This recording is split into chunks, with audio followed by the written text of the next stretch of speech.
Alors, bonjour Sandra, bonjour William. Je suis contente de vous retrouver aujourd'hui. Alors, aujourd'hui, nous faisons une vidéo spéciale pour pouvoir répondre à certaines interrogations. Mais avant de commencer, je vais d'abord prendre le temps de souhaiter une bonne année à toutes les personnes qui verront cette vidéo. Je vous souhaite une bonne année riche en paix, riche du Saint-Esprit et surtout riche en études bibliques. Voilà. Alors, sans plus tarder, nous allons commencer. Donc, je vais vous poser une série de questions, William et Sandra, et vous allez pouvoir répondre à toutes ces personnes qui en ce moment sont un peu chahutées par rapport au sujet d'études que nous faisons. Donc, comme je viens de le dire, en ce moment, on fait plusieurs séries d'études et certaines personnes interprètent les études, les sujets d'études comme des attaques. Il y en a même qui se sentent visés personnellement. Donc, qu'est-ce que vous pouvez répondre à ça? Oui, c'est une bonne question. Moi, je pense que déjà, euh, je pense qu'on est dans une période du monde où les gens sont beaucoup réactionnaires et n'arrivent pas à faire la distinction entre la personne et le sujet qui est traité. Alors, comme certaines dénominations sont ancrées dans la vie de certaines personnes, lorsqu'on parle des fausses doctrines de cette dénomination, les gens le prennent personnellement. Tu vois? Je prends un exemple. Quand vous parlez peut-être de l'islam, on voit que les musulmans n'arrivent pas à dissocier lorsqu'on parle de leur doctrine et leur vie, en fait. Donc, c'est toujours pris comme une chose personnelle. Donc, certaines dénominations, pas toutes les dénominations, il y a une dénomination en particulier qui vient souvent pour pouvoir penser qu'il y a l'acharnement. Pourtant, nous avons bien dit que nous allons traiter toutes les dénominations. Et nous n'avons jamais prétendu être la vérité. Ça, c'est une chose on a été toujours clair là-dessus. On a toujours dit que la vérité se réside en Jésus. Mais comme il y a beaucoup de questions qui viennent des Mormons, des témoins Jéhovah, du catholicisme, même des pentecôtistes, et voire hors du christianisme, aller dans les trucs comme l'islam et autres, ça fait partie du projet. Et les gens nous posent des questions au fur et à mesure. Donc, actuellement, nous faisons témoins Jéhovah et adventistes. OK? Mais est-ce qu'on a un problème particulier avec une dénomination? Non, pas du tout. Parce que ce qui nous intéresse, c'est les faits, en fait. C'est les faits. Si quelqu'un n'a pas l'argument pour venir répondre sur les faits avancés et que la personne utilise l'argument émotionnel, ah, vous avez un problème, c'est ce que tu règles des comptes, toutes ces choses, moi, je trouve ça très léger, en fait. C'est tellement léger comme argument qu'on te présente les faits, mais la seule chose que ton cerveau t'oriente, c'est de parler des choses émotionnelles. Contredis les faits avec les arguments. Dis, voilà ce que la Bible dit, voilà ce que notre prophétesse ou notre prophète dit, qui contredit ce que tu dis, voilà ce que tu dois donner comme fait. Moi, je fais souvent les échanges avec des catholiques, avec d'autres dénominations, où parfois, à la fin, quand on se rencontre, on peut partager un verre ensemble, on échange, on mange ensemble, malgré nos désaccords.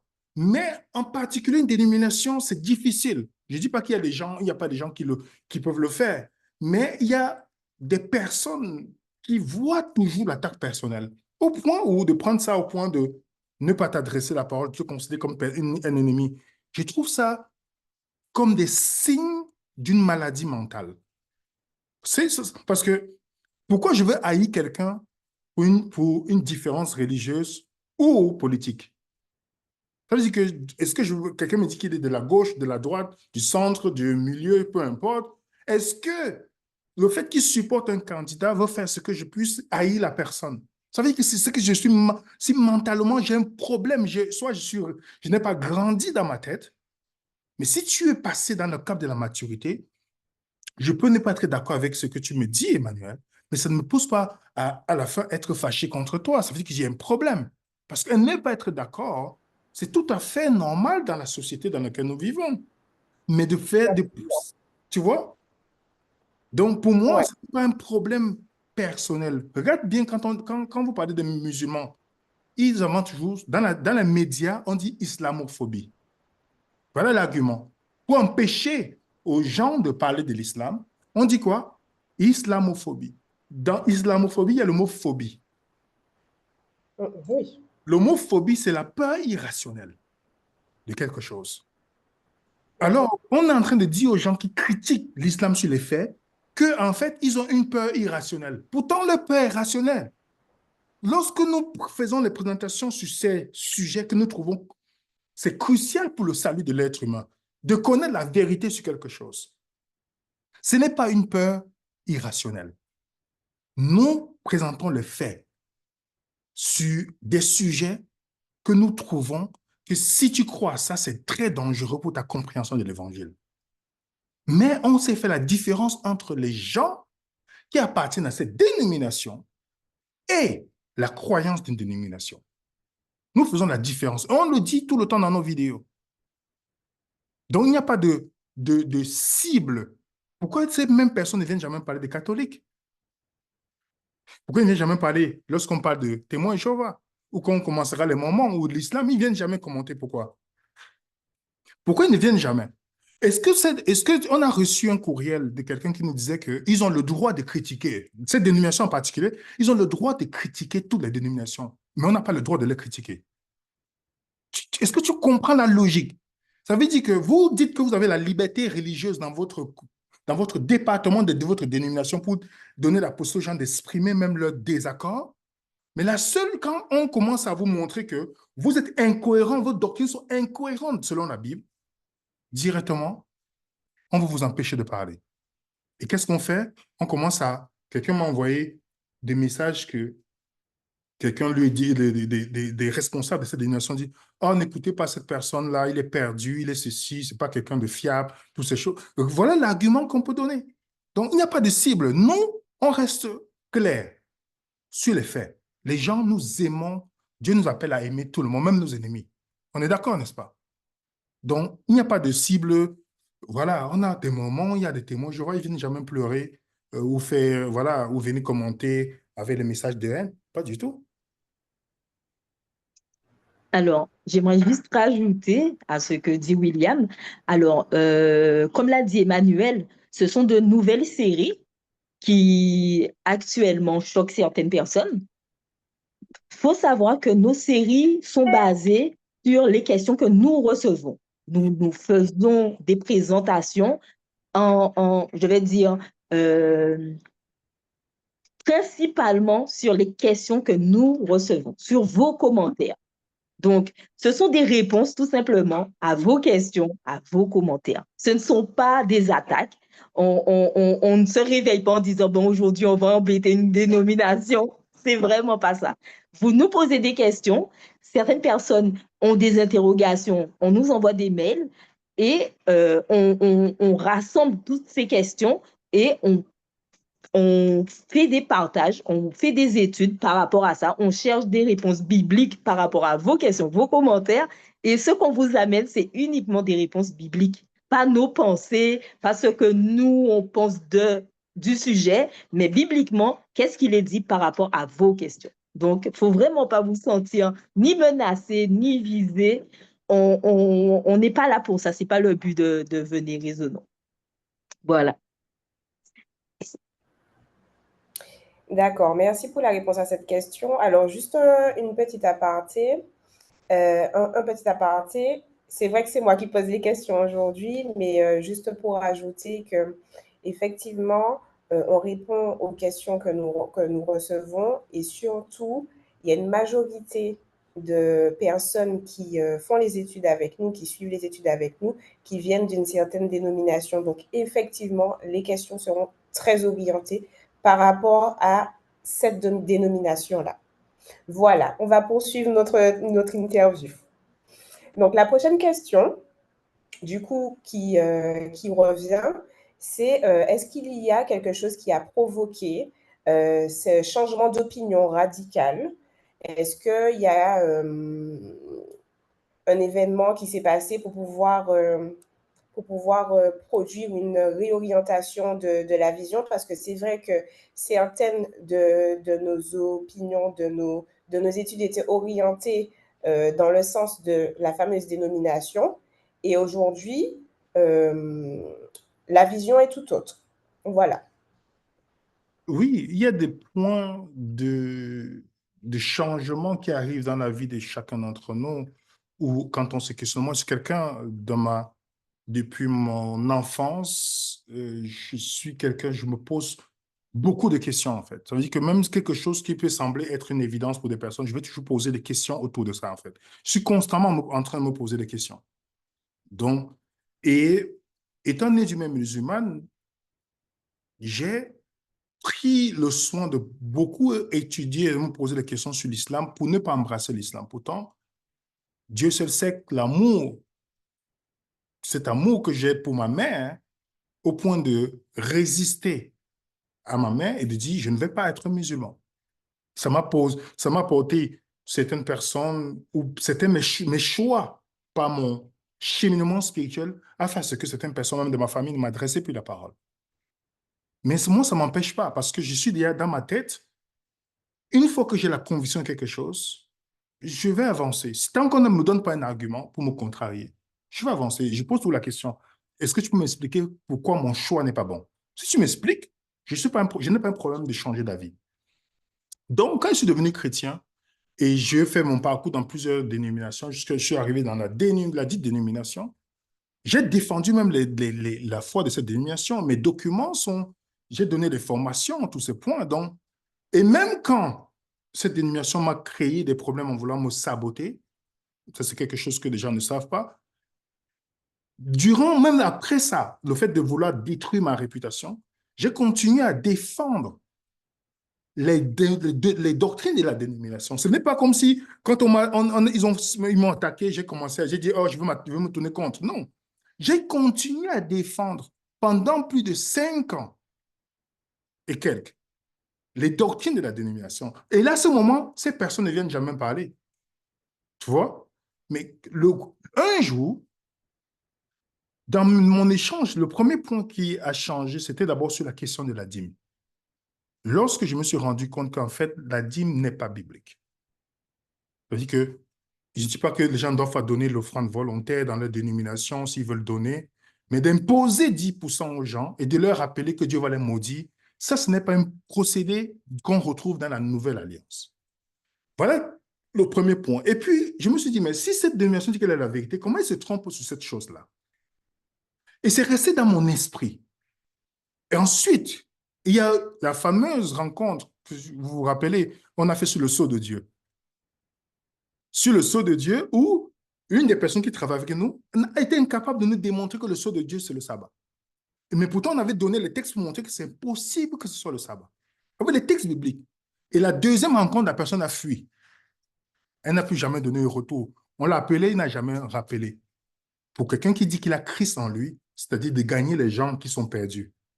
Et après cette réunion, je vous dis, c'est comme s'il y a quelque chose qui a commencé à se passer à mon esprit. Mais voilà la deuxième chose que tu te rends compte que cette dénomination dans l'erreur. Donc, essaie de regarder toutes les autres choses qui sont enseignées.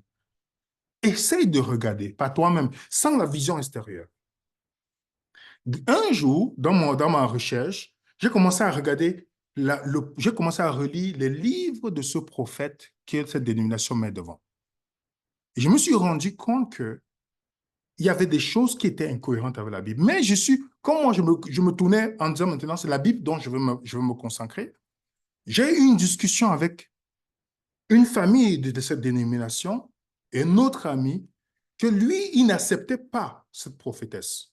OK? Et il a dit ceci, il a dit quelque chose de très intéressant dans sa démarche. Il m'a envoyé certaines citations que je trouvais troublantes. Et j'ai commencé à pousser les recherches. Et dans l'échange qu'on a eu au téléphone avec une famille aussi que j'aime bien malgré notre désaccord, une personne a dit, la prophétesse, elle ne s'est jamais trompée bibliquement. J'ai dit, non, non, ce n'est pas possible. Elle s'est trompée beaucoup bibliquement. La personne a dit, non. J'ai dit, oui, si tu veux, je vais faire une vidéo pour pouvoir montrer l'incohérence. Pourquoi je ne peux pas supporter les doctrines de la dénomination. Et grâce à cette conversation, j'ai passé 2 nuits blanches à relire, à étudier, et je me suis rendu compte que c'était comme un point, ça ouvrait une porte sur beaucoup d'autres choses. Et ça, c'est le point qui a commencé à... Voilà, donc je me suis dit, wow, il n'y a pas que ça, il n'y a pas que cette prophète, il y a aussi d'autres choses quand on le regarde dans le contexte biblique. Et je comprends pourquoi, dans cette dénomination, on a besoin de cette prophétesse pour justifier les croyances qu'on ne peut pas démontrer bibliquement. Si tu enlèves la prophétesse, ça tombe dans l'eau. Tu ne peux pas démontrer. Et c'est là que je commence à comprendre le mécanisme. Et petit à petit, j'ai fait, pour ceux qui ont vu la vidéo sur la série sur la loi, parmi lesquelles la Nouvelle Alliance, l'Ancienne Alliance, ça m'a permis de recomprendre, selon la Bible, c'est quoi la Nouvelle Alliance. Et c'est là où tout a changé, en fait. Tout a changé dans la perception biblique. Tu vois? Comme on dit toujours, si je partais dans mon esprit en disant, c'est la vérité ici, je ne vais jamais quitter, c'est que c'est la folie. Mais comme je suis parti sur ces thèses évangéliques, je ne suis pas resté. Tant que pour moi, je suis dans une démarche qu'on ne peut pas me démontrer quelque chose, et je ne l'ai jamais fait dans l'optique de nuire à quiconque, Emmanuel. Tout le monde m'est témoin. Avant de présenter quelque chose, j'approche toutes les personnes de la dénomination pour dire, démontrez-moi le contraire, je ne fais pas d'études. Et le pasteur avec qui certaines personnes que j'ai parlé me disent, bibliquement, tu as raison. Mais je ne peux pas, je défends mon pain quotidien, comme ils disent. Donc, j'ai dit, OK, je vais commencer à partager. Et nous ne sommes pas fermés si quelqu'un peut nous démontrer que nous sommes dans l'erreur. Jusqu'à aujourd'hui, à part les bruits, il n'y a pas quelqu'un qui apporte quelque chose de factuel pour contredire ce qu'on dit. Tu vois, voilà le point de changement, en fait. Je ne sais pas si tu as même ton expérience, Sandra. Oui, alors, par rapport à ça, nous sommes des étudiants. Donc, le mot étudiant, c'est pas seulement pour scolairement, hein. Étudier, c'est aller chercher, on aura certaines sources, on va se baser sur des faits historiques, on fouille, on cherche.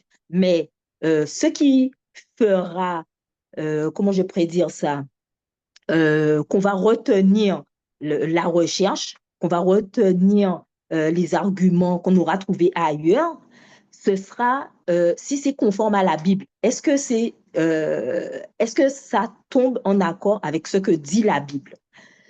On a auparavant cité certaines sources où on pensait que ça collait avec la Bible, mais quand on a découvert que bibliquement, ça ne tenait pas, on ne pouvait pas continuer dans cette lancée et enseigner que cette source-là est biblique. Ce n'est pas possible. Nous, on est humains. Donc, du coup, on a ce côté hein, où on peut se tromper. On est pécheur comme tout le monde. On n'a pas la vérité. C'est Jésus la vérité. Donc, du coup, il est vrai qu'on peut diffuser, faire des partages où on va se tromper. Mais le but, c'est de reconnaître son erreur et de vous dire que voilà, là, on a cité des sources qui ne sont pas bibliques parce qu'on a trouvé que voilà, tel verset n'était pas en accord, ça ne tient pas la route, c'est pas bon. Donc, c'est avoir de l'humilité, de reconnaître son erreur, de venir devant vous et de vous dire qu'on s'est trompé et qu'on reprend. Et c'est quand on vous dit, si vous nous prouvez bibliquement que ce que nous partageons, c'est l'erreur, on vient face caméra vous dire que voilà, d'accord, mon frère, ma soeur, merci de m'avoir sauvé. Le but, c'est de sauver des âmes, pas de faire des abonnés. Voilà, c'est pas notre but, on n'a pas d'intérêt. Donc, du coup, notre but, c'est de chercher la vérité, tout simplement. Et c'est déjà Donc, arrivé, Sandra. Sandra, c'est déjà arrivé quelqu'un qui nous avait aidé sur une question du sacrificateur. Et moi, justement. je me rappelle, la personne m'a contacté, je ne sais pas si j'ai vu la personne. La personne m'a Mhm. contacté, oui, il y a telle chose qui n'est pas claire. Et quand on a changé le numéro, on a parlé avec la personne a expliqué le moment, le jour suivant pour faire l'étude, j'ai changé d'étude pour faire Exactement. la vidéo. Pour montrer que, en tout cas, ceux qui parlent, en tout cas, ceux qui parlent, ils parlent seulement dans le vide. Et comme je dis, si c'était des vrais chrétiens, leur démarche sera totalement différente.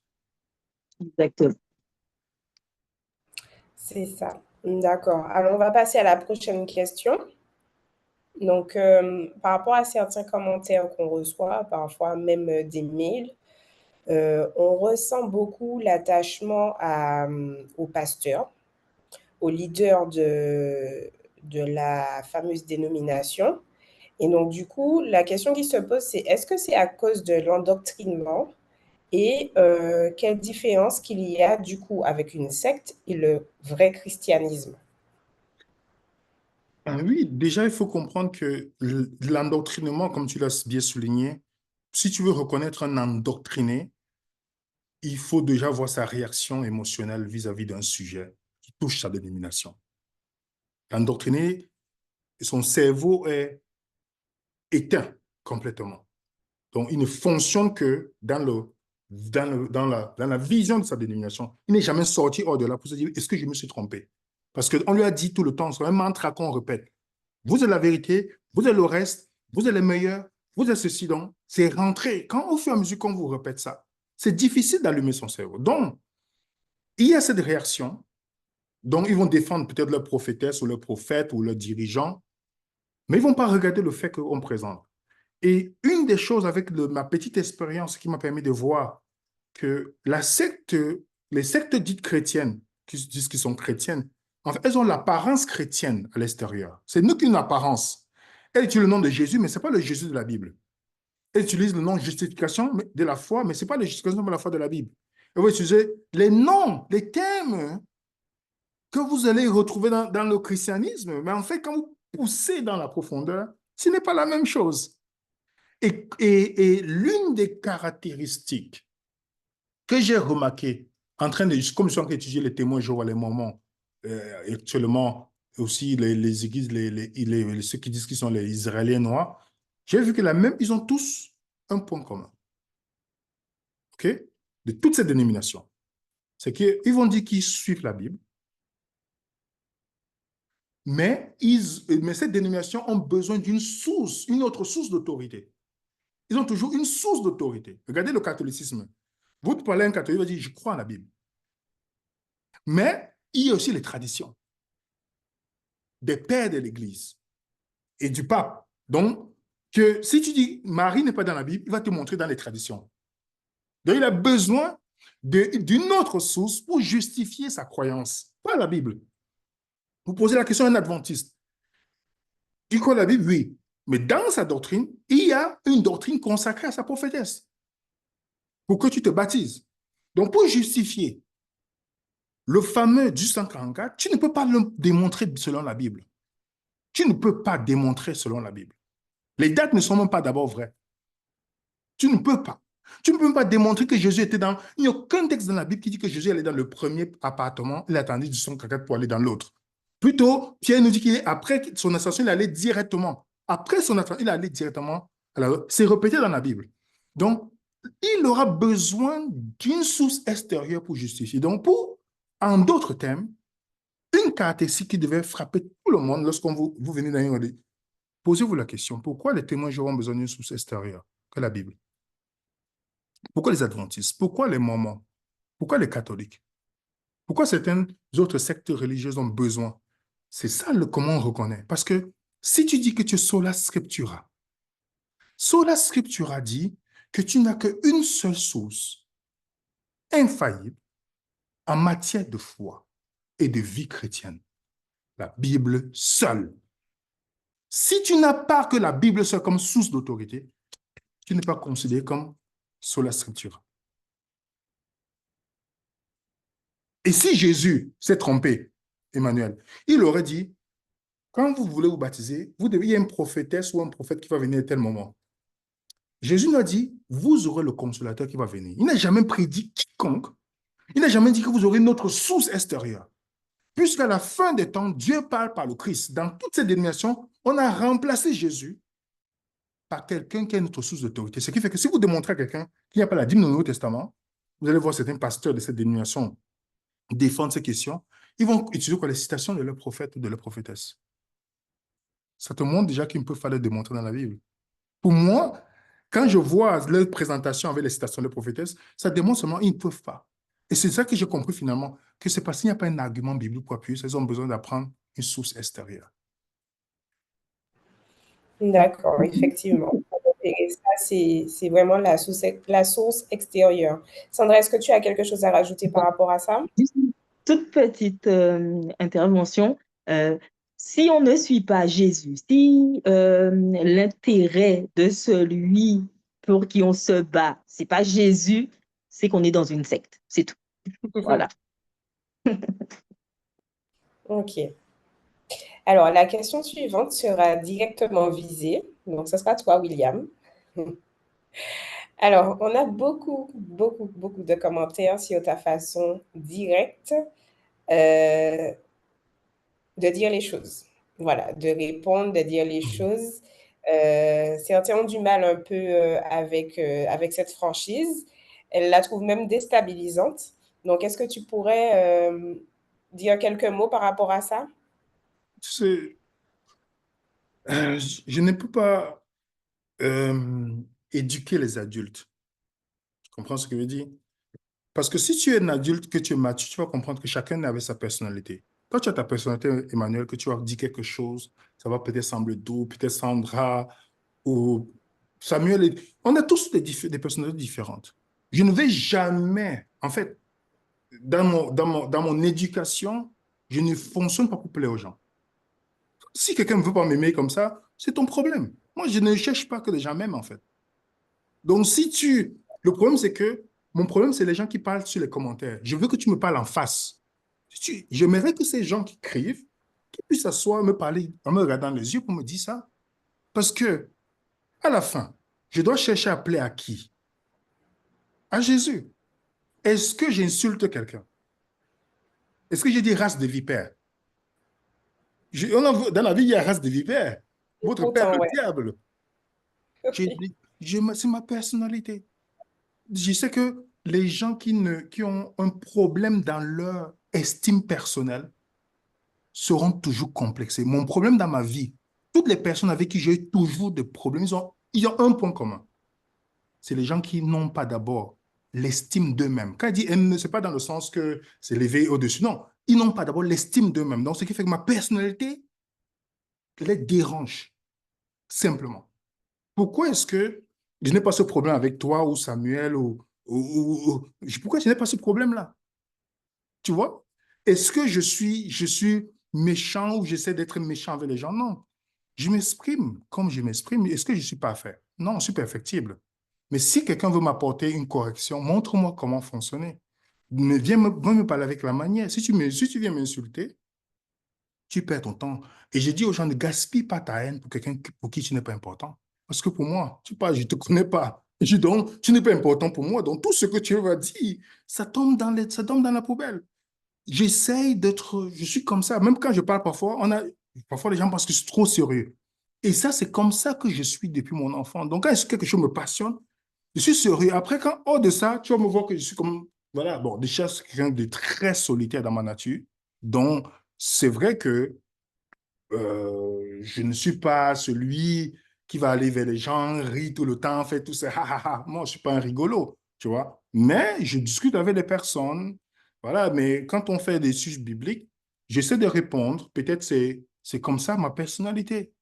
Si tu as l'amour inconscient de Jésus-Christ, tu vas m'aimer et peut-être ton amour et tes conseils dans l'amour me pousseront à changer.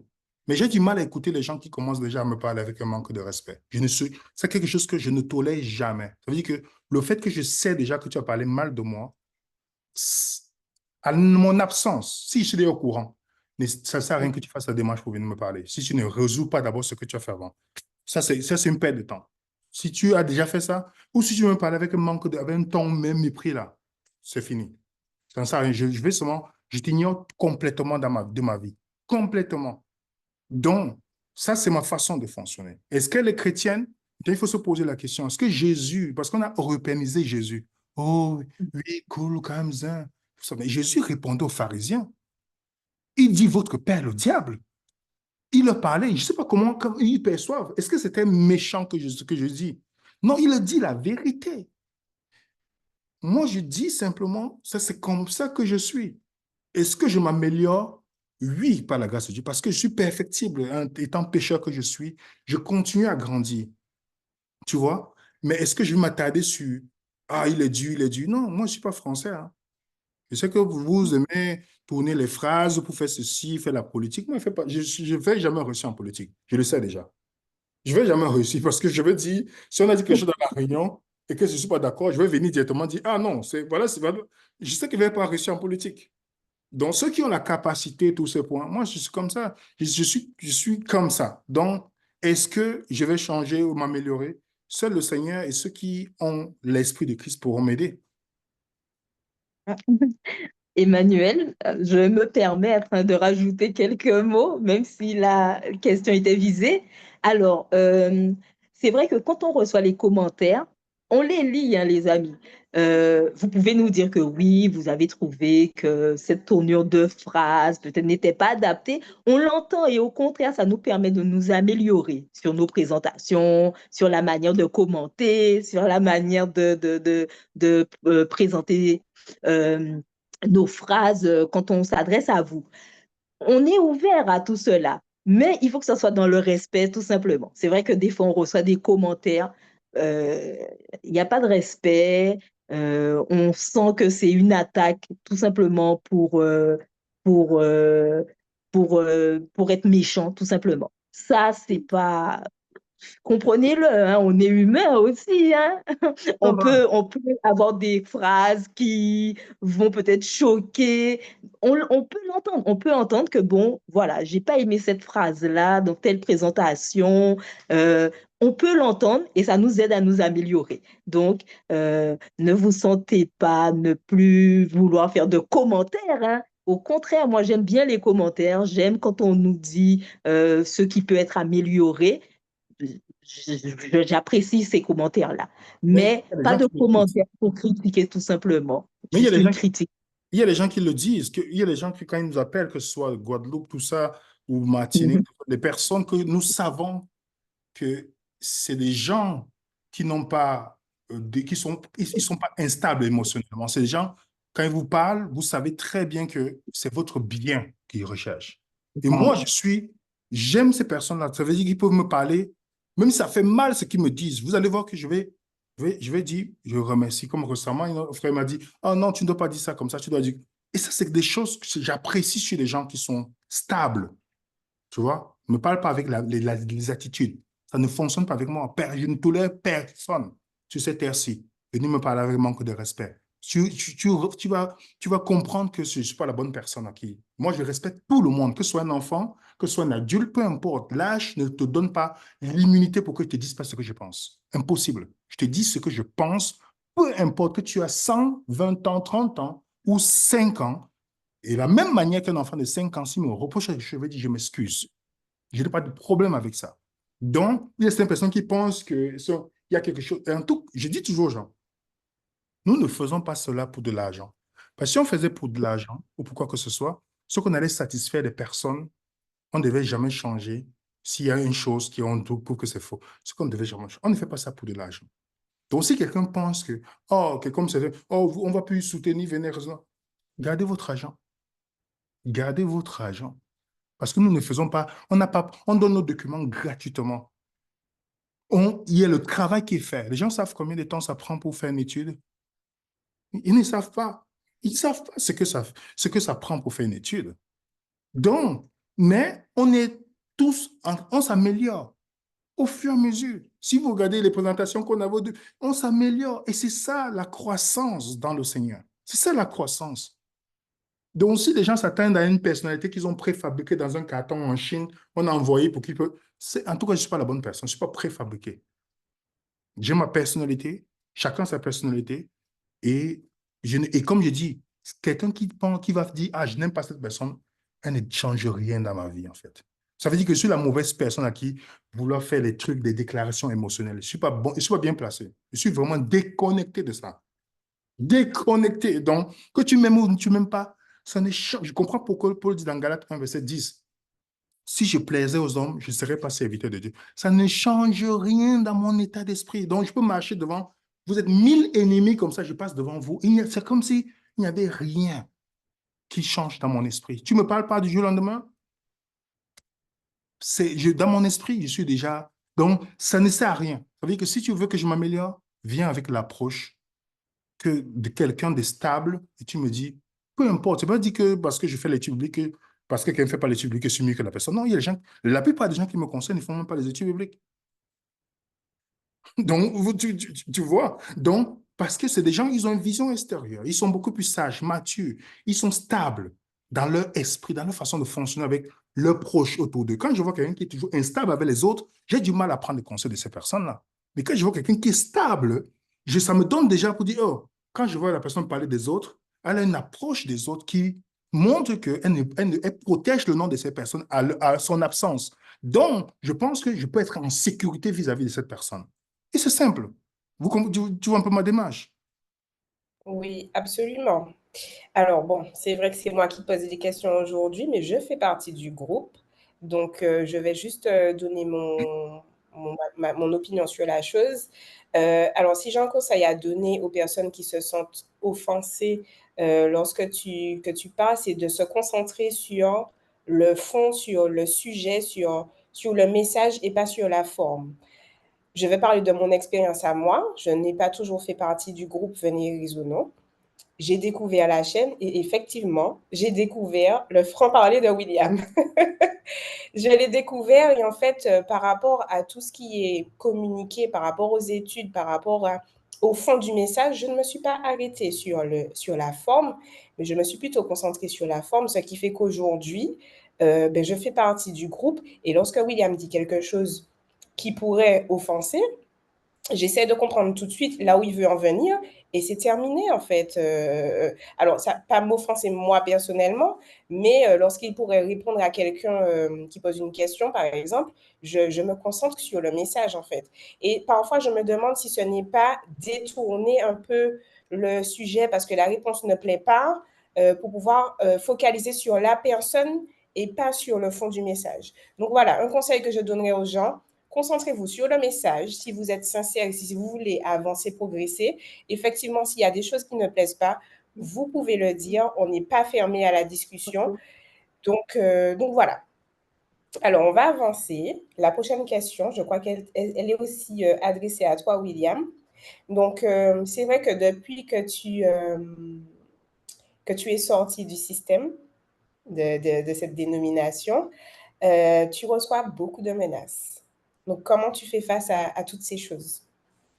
Déjà, tu sais, dans le parcours de chacun d'entre nous, je pense qu'il y a des situations qui arrivent qui te préparent déjà à des circonstances dans la vie. Après, tu te dis, ah, je comprends, Dieu me préparait déjà à ça avant, tu vois. Donc, et je suis la personne que tu ne peux pas intimider dans la vie. Je n'ai jamais eu peur d'un individu. Je le dis souvent, peut-être les gens pensent que c'est blague. Il n'y a aucun être humain sur la terre que j'ai ressenti la peur en le à sa présence. C'est-à-dire que ça ne sert à rien de venir me menacer avec la bouche. Soit tu as un 9 mm, tu poses sur ma tempe. C'est ça. Là, je vais commencer à considérer ce que tu dis. Mais tant que tu parles comme ça, en tout cas, je sais d'où je suis passé, ou les endroits où j'ai grandi, les choses que j'ai eues dans ma vie. Donc, les petites menaces que les gens font ou toutes ces choses, ils vont, on va faire ceci, on va te faire ceci. D'autres m'ont dit, on va te battre quand tu seras sur Paris, on va faire ceci. Toutes ces choses-là. Je le dis toujours, quand je suis à Paris, est-ce que je cache que je suis à Paris? Je peux leur donner l'adresse où je suis. Je ne vais jamais avoir peur de quelqu'un. Donc, ça fait partie des choses sur lesquelles, quand tu t'engages dans la voie chrétienne et que tu te positionnes, tu dois accepter ça dans la vie. Et ça devient une réalité. Tu dis, mais Jésus l'avait déjà dit. Tu vois ce que je veux dire? Donc, est-ce que je vais m'apitoyer pour dire, oh, je ne veux plus faire ça parce que ça, c'est perdre. Regarde, plus ils font les menaces, plus on continue. Donc, ça veut dire que ce n'est pas fructueux, les menaces. Ça veut dire que ça, ils perdent le temps. Je ne fais pas ça pour quoi que ce soit. Je suis un pécheur. Donc, s'il y a quelque chose, tu veux me parler, tu veux me gagner dans le Seigneur. Mais si tu dis que tu vas me menacer parce que pour la question biblique, pour une question biblique, une divergence biblique, ce que tu as un problème mental, en fait. Quand je vois comment quelqu'un dit des choses, je dis, mais après, je le dis toujours, nous apprenons en fonction de ça. Parce qu'en même temps, l'attitude de ces personnes me permet de comprendre si moi, j'ai évolué dans ma marche chrétienne? Est-ce que je vais les considérer comme j'étais dans le monde? Parce que dans le monde, si tu me cherchais, tu allais me trouver. Tout de suite. Ça veut dire que si c'est ça, bon, aujourd'hui, je ne bagarre pas, je dirais à quelqu'un, on passe s'inscrire dans une salle de sport, on signe un papier, comme ça, au moins, on n'est pas, il n'y a pas la prison s'il y a quelque chose qui se passe.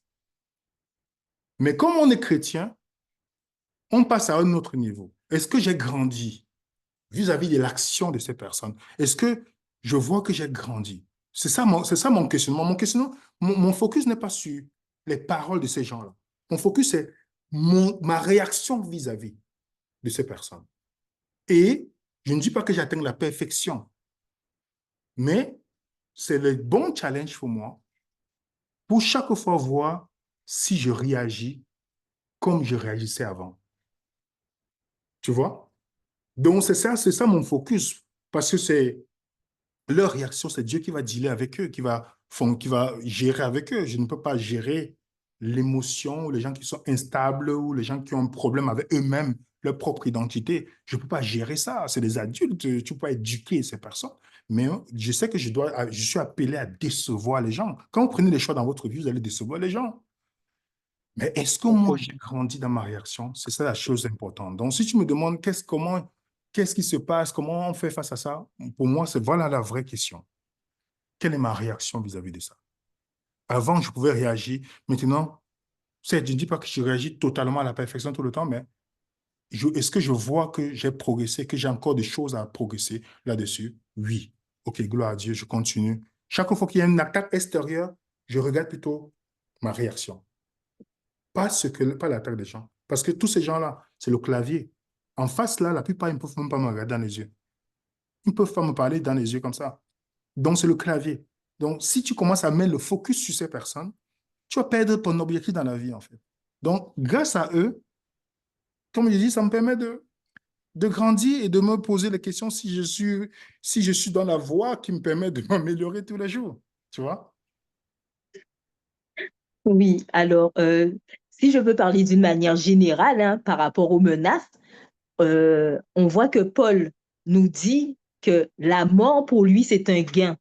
Quand on est chrétien, si on arrive à comprendre ce verset-là, si on arrive à plonger dans ces paroles-là et comprendre qu'est-ce que ça veut dire, les menaces pour un chrétien, ce sera comme une poésie à ses oreilles. Ce ne sera plus des mots qui vont le choquer, ni quoi que ce soit, parce qu'il va comprendre que ce n'est pas le monde où on est qui est important, ce que le monde pense, mais notre vision sera déjà dans le céleste. Et là, je pense que ça change tout. Les menaces, ça fait que glisser pour un chrétien. Oui, Voilà. tu ne fais rien. Dans tous les cas, comme je dis, tu commences déjà.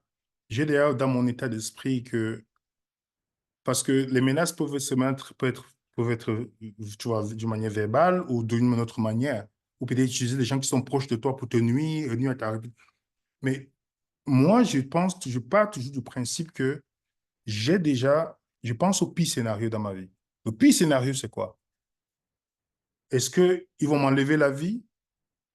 Je suis satisfait avec ça. Si quelqu'un demeure, oui, dans ma tête, je suis satisfait. Est-ce qu'ils vont les gens autour de moi vont pas me parler parce que, à cause de mes choix, je suis déjà satisfait avec ça. Ce qui fait que quelqu'un peut dire, il ne me parle pas demain, pour moi, ça va, parce que ma vie continue. Donc, je ne récite pas les gens, je respire l'oxygène, pas les gens. Donc, c'est bon. Donc, le fait que j'ai à penser au pire scénario dans mon esprit et que je suis déjà confortable avec, qu'est-ce que tu vas faire? Tu perds ton temps, je ne suis pas le bon gibier. Il faut chercher ailleurs. Parce que ça touche d'autres personnes que si quelqu'un les quitte, ah oui, il tombe en dépression. Moi, je ne suis pas dedans, en fait.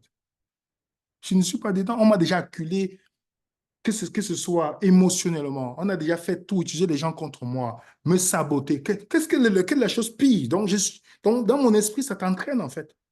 Donc, c'est des choses tu ressens le positif. Je suis déjà dans mon esprit, c'est déjà clair dans mon esprit. Alors, pourquoi est-ce que qu'est-ce qui va m'affecter si quelqu'un décide du jour au lendemain de ne pas me parler parce que j'ai pris une décision dans la foi? Ça ne m'affecte pas du tout.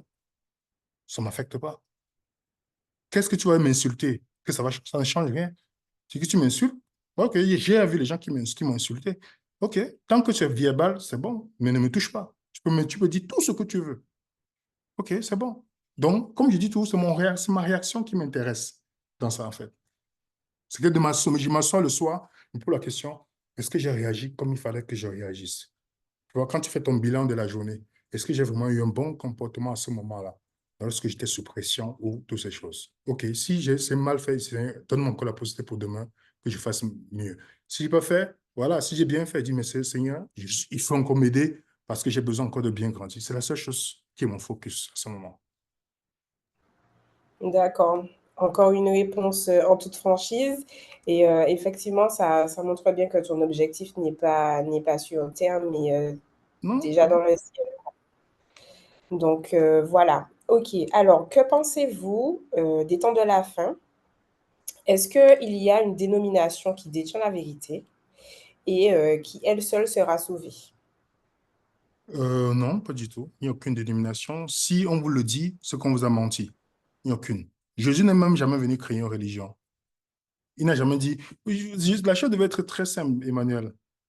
Jésus devait dire, voilà telle dénomination. C'est simple. Les apôtres devaient dire, voilà telle dénomination. On qualifiait les églises de cette époque-là par les villes.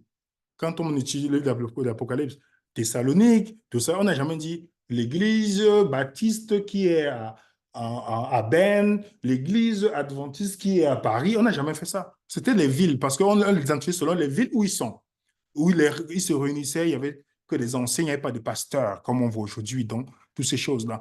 Il n'y a aucune. Quand on dit l'église, c'est la base de la vérité dans 1 Timothée chapitre 3. Montre-moi quelle dénomination reste bibliquement solide, à tout point. Aucune. Et c'est Ouais, bon, c'est une bonne difficile à chose. comprendre. C'est une bonne chose parce que la vérité, c'est en Jésus, en fait. Jésus est le cep. Je ne sais pas, tu vois, la branche principale. Nous sommes les sarments. Donc, il n'a jamais dit qu'une dénomination est le cep. Tu dois t'accrocher à la dénomination pour être sauvé. Il n'a jamais dit ça. Donc, si tu n'es pas accroché à Jésus, tu ne porteras pas le fruit. Il y a des gens qui reflètent seulement le caractère de leur prophétesse ou de leur prophète. Parce qu'ils sont accrochés à cette personne-là. Tu n'as pas remarqué, Emmanuel et Sandra, que plus tu traînes avec quelqu'un, vous marchez tout le temps, vous commencez à avoir les mêmes mimiques et des choses. Vous n'avez pas remarqué? C'est ce qui se passe en fait. Si on marche tout le jour avec Jésus, on va commencer à refléter son caractère. Mais si on marche avec notre prophétesse, qu'on lit, c'est elle dans notre esprit, on va voir la réaction de ta prophétesse, de ton prophète. Comment ta prophétesse réagissait lorsque on la contredisait sur les textes bibliques? Elle faisait tout pour qu'on puisse radier la personne et qu'on puisse ou salir la réputation de la personne dans les lettres. C'est ce qui se passait. Donc les gens ils n'ont quoi? Que la réaction, parce qu'ils ne sont pas accrochés au cep, ils sont accrochés à autre chose, soit la dénomination, soit le prophète ou les prophétesses. Donc c'est Jésus. Tout chrétien mature, à la fin du temps, n'appartiendra à aucune dénomination. Il appartiendra à l'Église universelle qui est le corps du Christ. C'est-à-dire que tu es mon frère, ma soeur, peu importe que quand les gens comprendront que les différences de dénomination-là, c'est juste une distraction diabolique. C'est juste une distraction diabolique. Quand tu comprends la nouvelle alliance, ta perception change. Donc, tu n'es pas mon frère parce qu'on est la même dénomination. Tu es mon frère parce que tu aimes comme moi. C'est ça. Jésus a dit, en ceci, vous reconnaîtrez mes disciples. Voici mon nouveau commandement dans Jean 13, verset 34 à 35. Est-ce que tu as vu une église qui a bâti tu as vu une dénomination qui a bâti sa doctrine sur le nouveau commandement de Jésus? C'est parce qu'il y en a peu. Il y en a peu. Il n'y en a même pas beaucoup qui ont ça. Je ne dis pas qu'il y a des gens qui aiment les personnes. Je dis que ces dénominations sont là, sont juste en train de faire les campagnes d'évangélisation qu'ils font. C'est juste faire la promotion de leur dénomination pour avoir un nombre de membres possible pour payer la dîme. C'est la seule chose. C'est le business model qui est fait. Et c'est pourquoi les gens parfois nous contactent. Alors, vous comptez faire une église? Qui vous a dit qu'on a. Qui vous a dit? Il y a des gens qui vous a dit que ça intéresse qui ici? Qu'est-ce comme projet? On étudie, c'est tout. La preuve, on partage, on échange ensemble. C'est tout. Sandra, tu veux rajouter quelque chose par rapport à ça? Je pense que William a très bien résumé tout ça, hein. Tout ce qu'on doit comprendre, hein, c'est que c'est Jésus et Jésus seul. Jésus n'a pas, si on devait faire partie d'une organisation bien particulière, ce serait mentionné, je pense, plusieurs fois dans la Bible pour qu'on ne puisse pas la rater. Parce que Sans Jésus, bénédiction. c'est répété plusieurs fois dans la Bible, ce qui est très important pour un chrétien. Plusieurs fois. Donc, si on ne trouve pas dans la Bible, bah, il ne faut pas chercher. Hein. Faut pas Faut pas chercher, chercher les gens de... cherchent où est la vraie église, où est la vraie église. Est-ce que tu es en Christ? Est-ce que tu es en Christ? Si quelqu'un est en Christ, c'est ça, est-ce que tu es en Christ? Allez faire des disciples. Est-ce que tu es disciple de Christ? Si tu es disciple, voilà. Ça ne veut pas dire que tu vas te rencontrer avec les frères et sœurs, tout ça, mais tu dois comprendre que ton cep, c'est le Christ, Mhm. pas des personnes, ni venir raisonnant. Alors justement, par rapport à cette question, est-ce que rapidement tu pourrais dire ce qu'est la nouvelle alliance ou ce serait trop long? La nouvelle alliance, je pense qu'on va aborder ça dans une série qu'on va faire, si Dieu veut, en l'île Mhm. Maurice, pour Ok. le début du mois de février, par la grâce de Dieu. La nouvelle alliance, ça change totalement.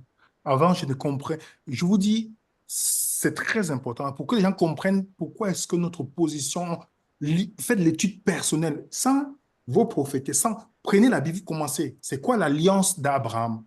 C'est quoi le sceau de l'alliance d'Abraham? C'est quoi l'alliance avec Israël? C'est quoi le sceau de l'alliance avec Israël?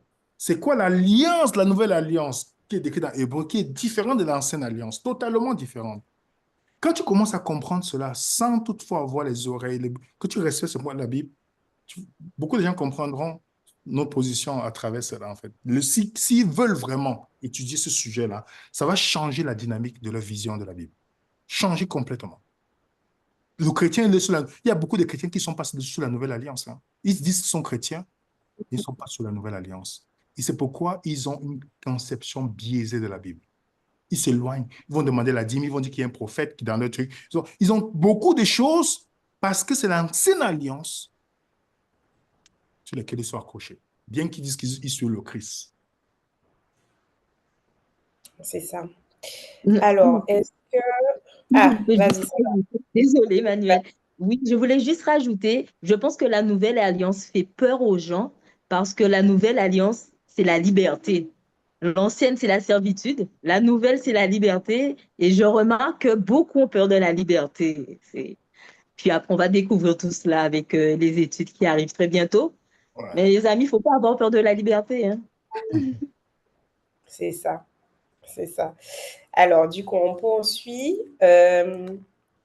Est-ce que est-ce que le groupe Venez Raisonnons a des retours positifs, des témoignages concernant les différentes études et formations qui sont faites, surtout les derniers sujets qui sont abordés?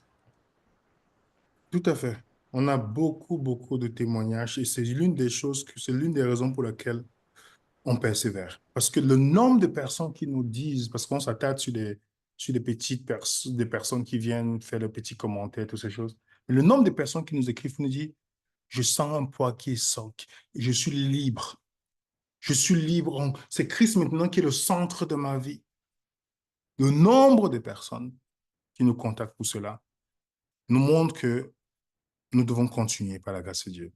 Parce que c'est ça, comme tu disais tout à l'heure, Sandra, Galates chapitre 5, c'est pour la liberté que Christ vous a appelé. Le nombre de personnes qui nous disent, j'étais dans la dénonciation, mais je n'avais pas la paix, je n'avais pas l'assurance, je n'avais pas ceci. Maintenant, je comprends la Bible. Je commence à étudier la Bible pour moi-même. Voilà, mon amour pour Christ est différent aujourd'hui. Je n'ai plus peur. Je ne suis plus dans la peur pour dire, je suis dans le jugement investigatif. Je ne sais pas s'il va être... Ils sont dans... Beaucoup de personnes dans des témoignages. Et ça, c'est impressionnant, en fait. Donc, et je remercie le Seigneur de te permettre, parce que c'est un privilège, nous sommes que des pécheurs, nous ne sommes pas mieux que quiconque, de te permettre d'être témoin de ces choses-là, en fait. Le fait que tu sois témoin de ça, c'est un privilège.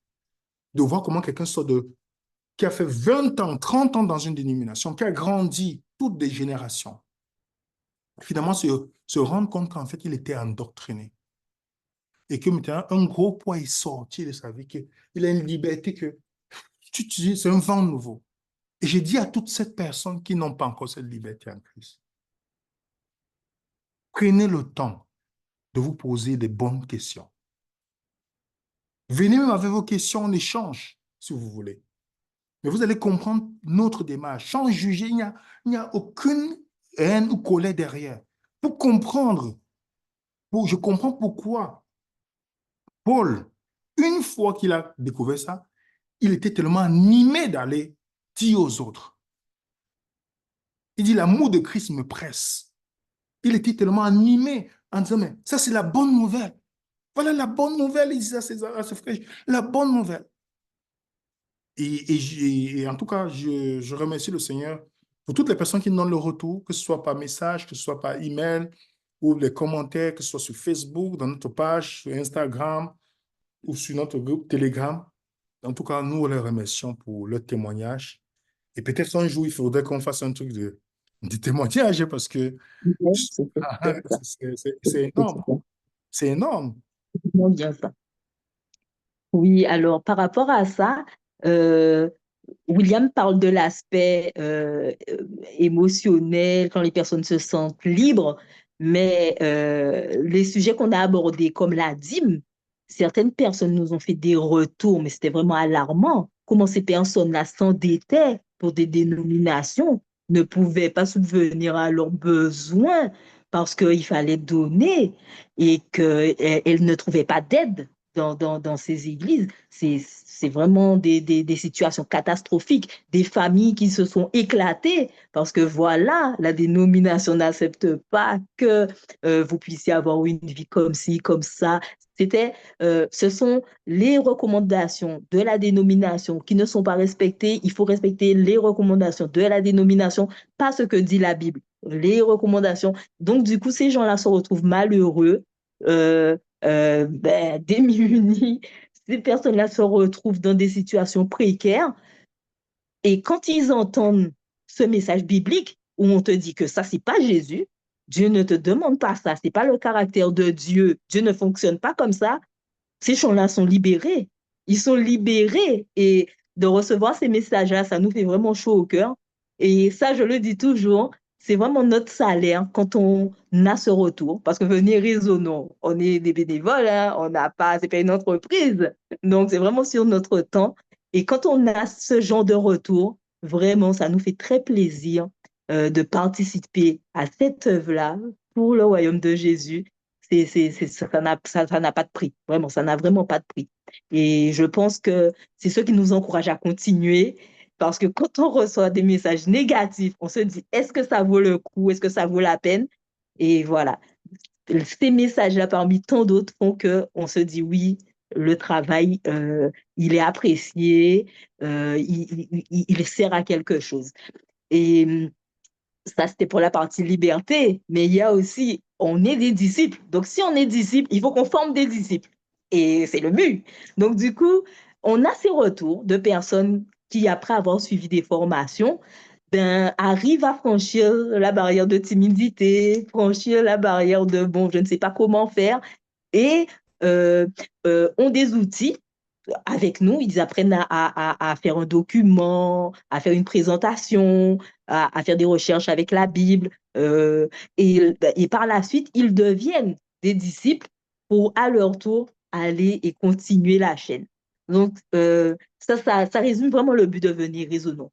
On est là vraiment pour faire des disciples parce qu'on est des disciples. C'est notre travail. Donc, l'intérêt, c'est celui de Jésus, pas le nôtre. Voilà. Merci. Gloire à Dieu.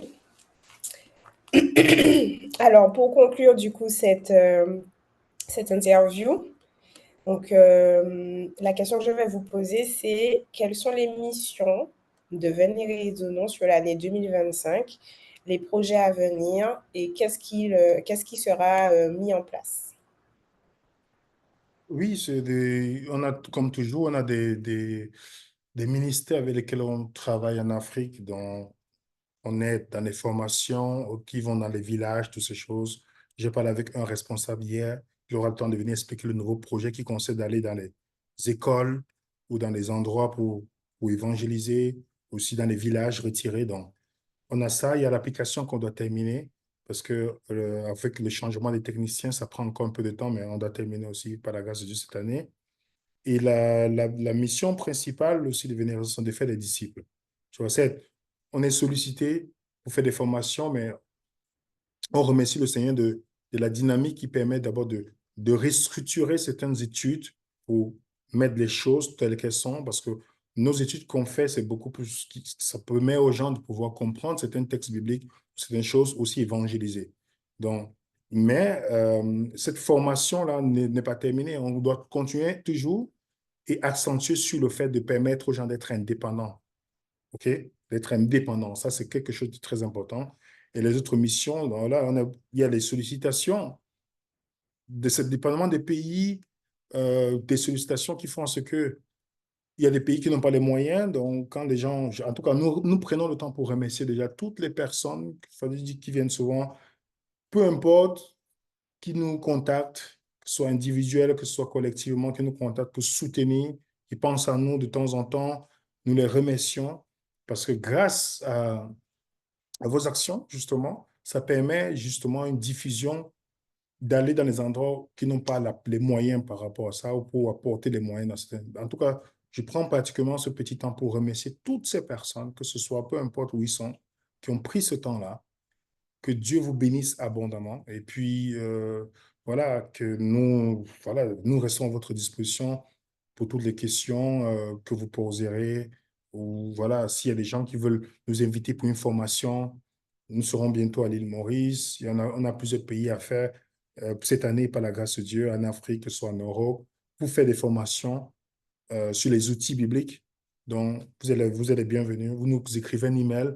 On a besoin d'informations. On est en France, aux Antilles, on est ceci. On a besoin d'informations, que ce soit pour 5 personnes. Nous, on ne cherche pas le nombre, en fait, de personnes. Le plus important pour nous, c'est de faire la formation et surtout la formation, comment étudier la Bible, qu'on a repris. On a repris cela. On n'a pas encore fait en vidéo, mais avec la conception de Nouvelle Alliance et beaucoup d'autres choses, ça serait intéressant de refaire cela. En tout cas, nous remercions toutes les personnes de près ou de loin qui nous soutiennent par la prière et par leurs actions, par un don volontaire. Que Dieu vous bénisse abondamment.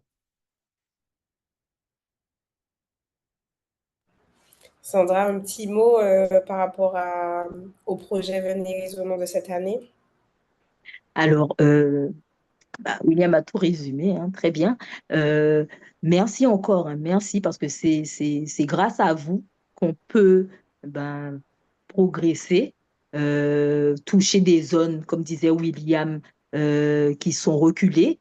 C'est vraiment grâce à votre soutien. Venez Raisonnons a toujours été clair par rapport à, je vais dire, à cette gestion des dons que nous recevons par rapport à toutes nos actions. Donc, vraiment, les amis, n'hésitez pas, hein, n'hésitez pas à poser des questions, n'hésitez pas à nous demander, voilà, je veux dire, les comptes par rapport à ça, parce qu'on a toujours été très transparent, clair par rapport à tout ça. Et mais je vous remercie à nouveau au nom de toute l'équipe. Hein, merci beaucoup de nous permettre de pouvoir œuvrer en ce sens-là. Voilà. En tout cas, c'est une chose intéressante parce que parfois, quand on fait les actions, les gens pensent, ah, c'est Venez Raison qui a fait l'action. Non. Vos prières, vos gestes, toutes ces choses-là, le Seigneur note tout ce que vous avez fait de bon cœur pour que ça se mette en place. Vous voyez? Donc, quand vous le faites, ce n'est pas que nous. Voilà. Comme la raison pour laquelle on n'aime pas trop dire tout ce qu'on fait, c'est parce que la Bible te dit ce que ta main droite fait, que ta main gauche ne soit pas au courant. C'est pourquoi on ne fait pas la publicité sur nos réseaux sociaux. On n'est pas dans cette. Mais n'oubliez pas que, comme Jésus a dit, quand vous le faites, Dieu qui est dans le secret le voit. Alors, nous vous remercions. Quand vous mettez, pour ceux qui se mettent à genoux pour dire, Seigneur, aide ces pécheurs-là que tu utilises. Seigneur, voilà telle chose pour faire. Toutes ces choses-là sont prises en compte par le Seigneur. Ce n'est pas vu par les hommes, mais c'est vu par le Créateur. Et c'est le plus important. Exactement. Alors, je remercie moi le Seigneur de susciter chaque jour, de susciter en nous l'envie d'apprendre davantage et l'envie de partager les études, de partager qui nous permet de découvrir. Et j'espère que cette vidéo va répondre à pas mal de certaines interrogations, surtout aux personnes aussi qui nous rejoignent au fur et à mesure. Et qu'elle puisse répondre aux appréhensions des personnes qui se sentent attaquées, qui se sentent rejetées, qui se sentent visées, pour que ce soit mis au clair, nos intentions soient mises au clair. Voilà, donc je vous remercie Sandra et William d'avoir fait cette interview avec moi. Et puis, je vous dis à très, très bientôt pour une nouvelle étude. Merci Emmanuel. Merci à À tous. très bientôt. Dieu vous bénisse. À bientôt. Bye bye. Bye.